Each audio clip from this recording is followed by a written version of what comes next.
Hey there folks, Colin from the Sumthins here, and today we're going to do some compression. So compression can be tricky. It's difficult to decide when to compress and when not to. A good rule of thumb is, if you can't find a static level for the fader in a mix, and you want to keep adjusting the level of an instrument, then it probably needs some compression. Now there are definitely other applications of compression, and perhaps we'll see some here today, but that's a whole other video. Now if you've yet to download these multi-tracks, which are free, it's free real estate. Click the link below, get your copy so you can follow along as we start compressing this mix. Alrighty, here we are inside of Studio One. Got my little timer set up, we're almost ready here. This is going to be a little bit of a challenge because I remember we missed EQing the toms, and I think that was all we missed. I think we got the lead guitar. Yeah, that looks a little strange, but we'll have to take a look at that. So I'm going to start with compression. If I have any extra time, I'm actually going to EQ these toms. So maybe we'll EQ the toms when we get to compression on the toms, because I know I'm going to want to compress them a little bit. They were a little bit uneven. They actually don't look too bad, but we'll see here. So I'm going to get my timer ready, and we're going to start with some compression.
at night, but only in my dreams could it be this right. To me it won't ever be the same, so please come back. I miss you, Jane. I'll send my love on a shooting star. Send it fast and I'll send it far. Hear your voice in my sleep at night, but only in my dreams could it be this right. To me it won't ever be the same, so please come back. I miss you, Jane. I'll send my love on a shooting star. Send it fast and I'll send it far. Hear your voice in my sleep at night, but only in my dreams could it be this right. To me it won't ever be the same, so please come back. I miss you, Jane. Send my love on a shooting star. I'll send it fast and I'll send it far. I hear your voice in my sleep at night, but only in my dreams could it be this right. To me it won't ever be the same, so please come back. I miss you, Jane. Send my love on a shooting star. I'll send it fast and I'll send it far. Hear your voice in my sleep at night, but only in my dreams could it be this right. I miss you, Jane. I'll send my love on a shooting star. I'll send it fast and I'll send it far. Hear your voice in my sleep.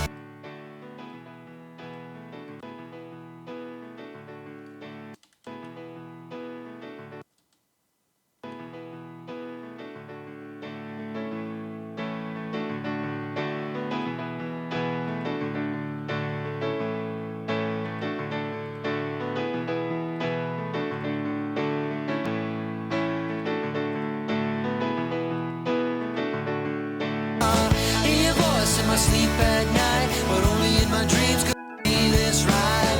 To me it won't ever be the same, so please come back. I miss you.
Lord, don't let this be true. No, no, no, no, no.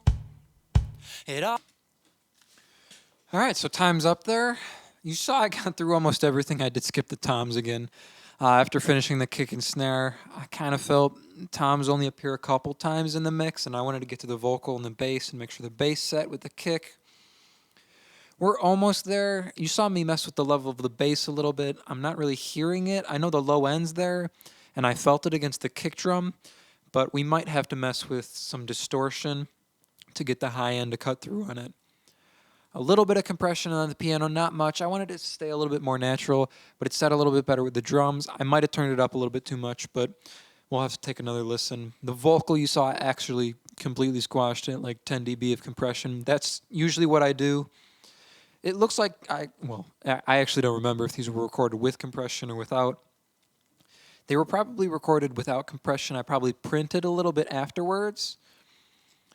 But I did like 7 dB, and it didn't feel quite right, so I just went all the way and squashed it. Sometimes you can use a parallel, and I actually do have one somewhere in my chain. Oh, maybe I don't anymore. I used to have a lead vocal crush, but I've since moved to just squashing the vocal on the actual vocal without a parallel. The kick and snare. I went to boost more high end on the kick, but I don't want any more cymbals to come through. So we might have to end up messing with maybe a kick click track or a snare snap track. We might have to do some parallel compression on the drums is what I'm saying. Other than that, I'm not too fond of this lead guitar tone. That's probably our fault recording it that way on the way in. I brought the high pass up a little bit is all I did on that. Brought the vocal back down, actually. You saw that at the end after all of this compression. Pulled it back into the mix, tucked it back in there. And that's about it. No compression on the organ, none on these guitars. The thing with distorted guitars, and you can see they're pretty even throughout. Distortion is just a whole bunch of compression, pretty much. So they stay even throughout. That's it for this episode. Next episode, we're going to move into effects. So reverb, delays. Maybe we'll deal a little bit with distortion on this bass. Maybe on this organ, too. That could be fun. And maybe a little bit of virtual instruments, or not virtual instruments, virtual amps on this lead guitar. Maybe we could change the tone of that a little bit. But that's it for this time. As always, thank you so much for watching. We truly appreciate it. Download the tracks, mix away, have a blast. And if you like this video, definitely subscribe to our channel to see more. We'll see you soon.